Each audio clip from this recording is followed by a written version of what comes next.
Alright guys, so I know I did a quick overview of this 68 Chevy, things we need to start doing here. I need to make a list, so here's the list. Is it a plan? No, it's a list, and we're going to move through it.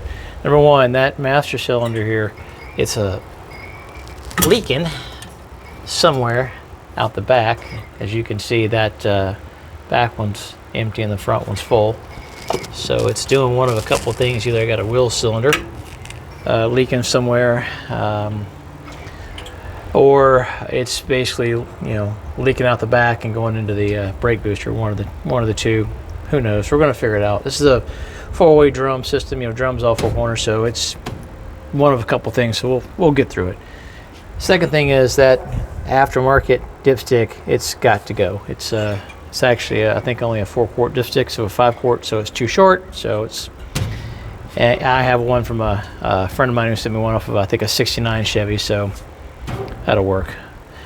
All right, other thing is this Quadrajet needs some work. It's got some gunk in it. It's running kind of rough.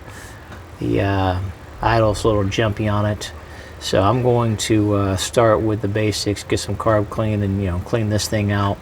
Also have a new filter for this guy right here. I'm gonna change that out too. I may even go, there's a kit for these hard lines that has, it's a hard line coming out, and somewhere around here it's goes to a fitting. You can put in some rubber line, put a filter in between it, and you basically just tie it in. So not sure about that yet, but an idea. The other thing we got to do is this guy has an exhaust leak, and it sounds like it's coming from either here or here.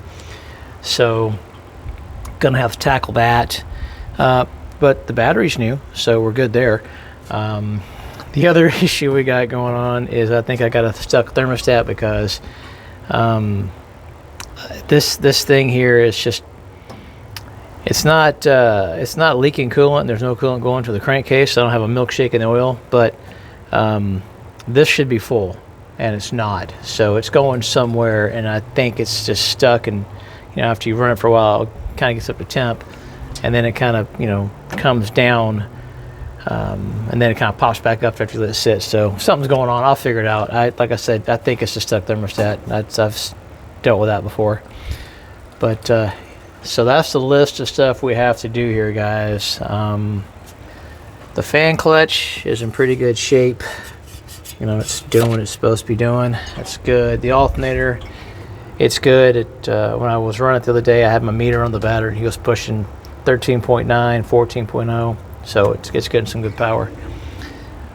Other than that, I have an air cleaner for it. I need to change it out. When I go to clean out the carb, I'll take care of that. But what I'll start doing, guys, is I'll start trying to bring you along for some of this stuff. It's been kind of crazy and hectic the last month or so, but I'll see what I can do about bringing you along and videoing. This is on my phone, so I'm not sure how this is going to work out. I do have a little tripod, and well, we'll see what happens with that. All right, guys, but that's it. We're going to start working on this bad boy. I think what I'm going to do is I'll start with the carb, clean it out and fire it up, and then once that's done, I'll go after the brakes and see where that fluid's going. My money on that is right back there. Be my money, right to the back of the booster. I've had that happen before, and well, it is what it is. I actually have a local shop that can rebuild both of those, so if that's the case, I'll just take it down there and have them rebuild it, and then from there I'll go after this exhaust leak. But that's it, guys, for now. Hope everyone's having a good one, and take care.